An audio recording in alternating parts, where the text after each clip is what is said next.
अस्सलाम वालेकुम guys, it's me Umar Rajput and welcome back to another vlog. So guys, आज हम जा रहे हैं एयरपोर्ट। मेरे साथ है फरहान भाई। ठीक है, जैसे कि लास्ट टाइम हमारा एक स्टूडेंट था जो आया था पंजाब वाली साइड से, जेलम वाली साइड से। ठीक है, तो उसे लेने गए थे, तो फरहान भाई मेरे साथ थे। तो आज हमारे एक बहुत ही प्यारे दोस्त, उनका नाम सोहेब भाई है, तो वो कराची से बिलोंग करते हैं और उनका जो प्रोग्राम है वो मास्टर्स में आ रहे हैं। सही है, आ नहीं रहे, पहुँच गए हैं एयरपोर्ट पर, हम उन्हें लेने जा रहे हैं जैसा कि हमारी सर्विस में इंक्लूड होता है। तो बाकी आपको मिलते हैं।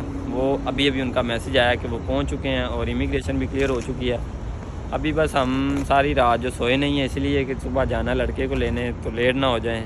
ठीक है, क्योंकि first priority is first priority. तो बाकी अभी निकलते हैं। तो बाकी जैसे जैसे आपको बताएंगे आगे जो सोहेब भाई से कि हमारी सर्विस कैसी लगी, उनके रिव्यूज़ आपको बताएंगे। तो अभी निकलते हैं, तो चलो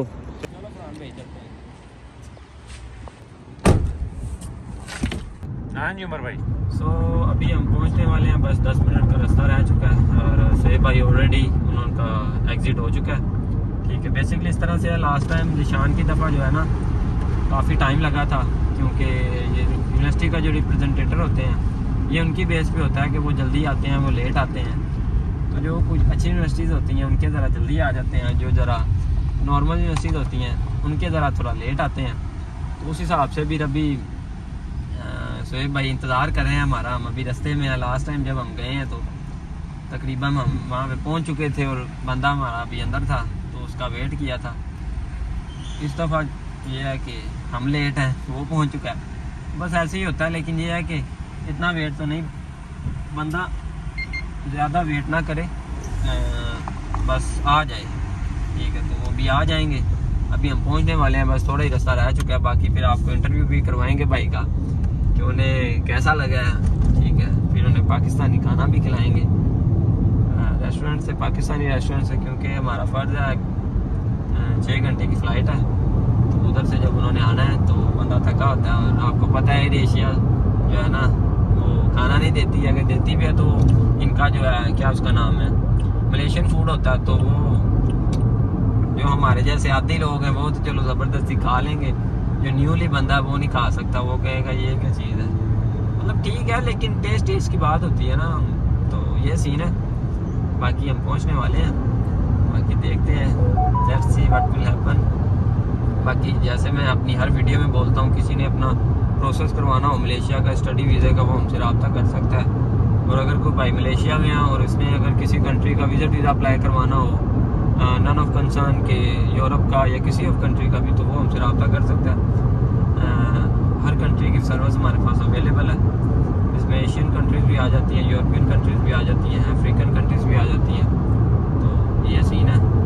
बाकी स्टूडेंट वीज़े के लिए आप हमसे रब्ता कर सकते हैं और हमारी सर्विस अवेल कर सकते हैं, क्योंकि रिसेंटली मुझे कुछ क्वेरीज आई हैं यूट्यूब के थ्रू। मतलब कि कुछ दोस्त हैं जिन्होंने नंबर लेके मेरा यूट्यूब के डिस्क्रिप्शन से मुझे मैसेज किया था कि भाई हमारे साथ जो है ना 1-2 लड़कों के साथ वर्क वीज़े पे फ्रॉड हुआ है। तो इस तरह से कि फॉर एग्जांपल अभी वर्क वीज़े बंद है लास्ट 1.5 ईयर से। ठीक है, मतलब ओपन नहीं है, मतलब कि हर बंदे के पास अवेलेबल नहीं है।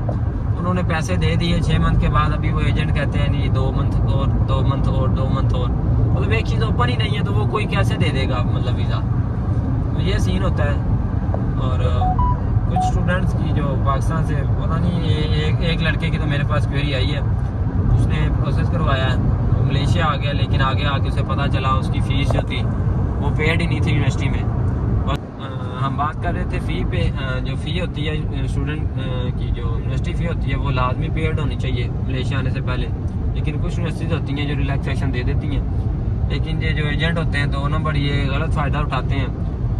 वो लड़के के साथ ऐसा हुआ है कि उसने पाकिस्तान तो पे की थी, लेकिन जब वो इधर आ गया तो लड़के ने, जिसके थ्रू उसने प्रोसेस करवाया था, उसने यूनिवर्सिटी पे नहीं की। यूनिवर्सिटी ने फिर बोला कि या तो आप हमारी कंट्री एग्जिट करो, तो या तो आप जो है ना हमें फ़ीस दो दोबारा से, वरना जो है ना हम इमिग्रेशन को बता देंगे। तो ऐसा भी एक लड़के के साथ हुआ था, मुझे अच्छे से याद है। तो खुदारा ऐसे बंदों से बचो। ठीक है, जो काम भी ना करके दें और आपको जो जलील भी करें। मैं नहीं कहता कि मेरे से प्रोसेस करवाओ, लेकिन अपनी जो तसल्ली करके क्योंकि वो कहते हैं ना, it is useless to cry over spilt milk. अब पछताए क्या हो जब चिड़िया चुग गई खेत। तो बाद में कहते हैं लोग, यार बस आप भाई हमें याद नहीं आए, आप हमें बाद में क्यों नहीं मिले, ऐसे ऐसे In 3 kilometers, take the exit toward ऐसे Terminal नहीं होता। फिर KLIA सही है, तो 2. अपनी जो है ना क्या उसका नाम है, तसल्ली करके फिर ही अपना काम करवाया करें। तो ये सीन है। बाकी आपको मिलते हैं आगे शोएब भाई के साथ, उनके रिव्यूज़ बताते हैं, देन आपको हमारा पता चल जाएगा कि इंटरेस्टेड हैं या नहीं। So let's see. So guys, हमारे बंदे को गेट नंबर मिल नहीं था रहा, तो हमने फिर पार्किंग में गाड़ी खड़ी की है, उसे अंदर ही लेने आ गए हैं। मैंने कहा यार चलो, अगर नहीं उसे समझ आ रही तो अब ये इसके पास है, वो अभी इसके साइड पे आगे देखते हैं किधर है वो। ये सीन है, मैं फर्स्ट टाइम ट्रैवल करता हूँ, नहीं समझ आती उसे। ये सामने वो बाइक खड़े हैं, ये वो बाइक खड़े हैं सामने, ये वो बाइक खड़े हैं। मिल गए मिल गए मिल गए मिल गए मिल गए मिल गए मिल गए। अस्सलाम वालेकुम शेर भाई, कैसे हैं आप? ठीक हैं? आप तो पहलवान हैं यार, मेरे से भी बड़े पहलवान हैं। छोड़ दें जी, छोड़ दें छोड़ दें।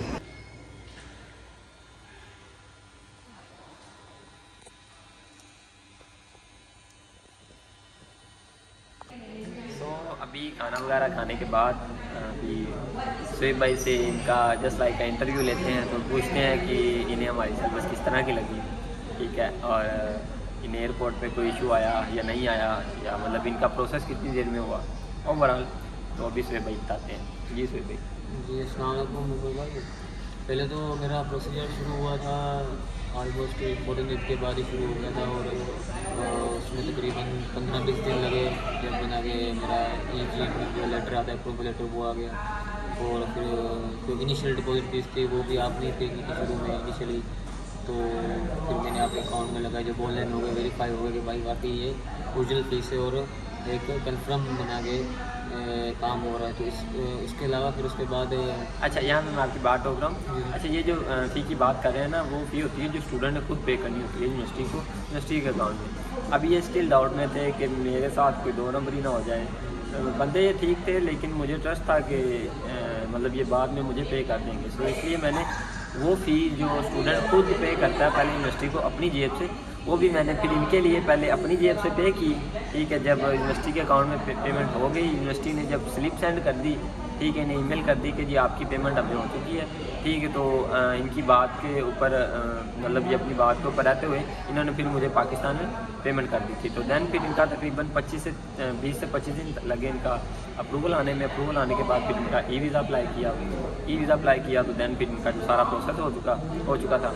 तो दैन उसके बाद जो इन्होंने अपनी जो फ़ीस थी, फिर दैन उन्होंने ये पाकिस्तान बैंक के थ्रू डायरेक्ट यूनिवर्सिटी में पे की थी। ये वैसे मेरे थ्रू भी कर सकते थे, लेकिन वो ज़रा इन्हें रेट अच्छा मिल रहा था वहाँ से, तो उन्होंने दैन उनके थ्रू पे कर दी, ठीक है। बाकी इनसे पूछते हैं कि हम ट्रस्ट के लायक हैं या नहीं हैं। जैसे पाकिस्तान में लोग बोलते हैं कि जी आप तो मलेशिया में बैठे हो, हम इधर हैं, अगर आप हमारे पैसे लेके भाग जाते हो तो मतलब कैसा होता है। तो आप इन्हें बताएं कि अभी एयरपोर्ट से आपको पिक किया, ठीक है, अभी हम खाना खाने आए हैं, ये इसके अलावा सारे प्रोसेस में आपको मतलब कोई किसी किस्म का कोई ट्रस्ट का इशू रहा हो?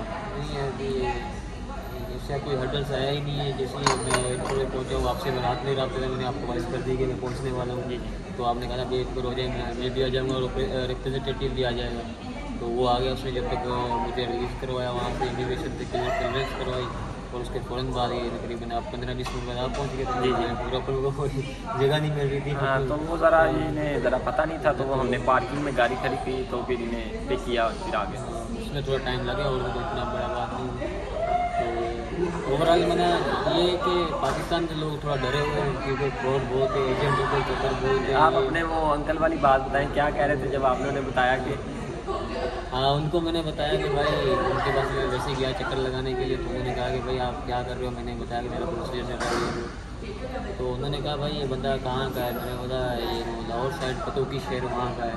ठीक है। मैंने बोला ये तो फ्रॉड होगा, ये होगा, तो ये तो नहीं होगा काम तुम्हारा। तो बहरहाल मैं खुद मेरा वेरीफाई कर रहा था, ईमेल्स मुझे यूनिवर्सिटी की आ रही थी, ऑफर लेटर जब आया उनकी यूनिवर्सिटी की मेल आई, तो हर चीज़ ऑनलाइन होती है, आप खुद चेक कर सकते हैं, इसमें कोई फ्रॉड होने वाली चीज़ है ही नहीं।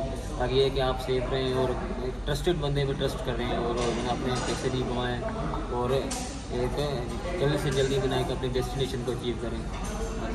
तो मतलब कि ये है कि आज आप इधर आ चुके हैं, पहुंच चुके हैं, तो मतलब आपके जो रिलेटिव्स हैं, जो मतलब आपके जो महल्लेदार हैं, उनकी जो बातें थी वो फिर गलत साबित ठहरा दी हैं। बिल्कुल बिल्कुल, बहुत जाहिर है रिजल्ट आ गया ना, रिजल्ट आ गया ना।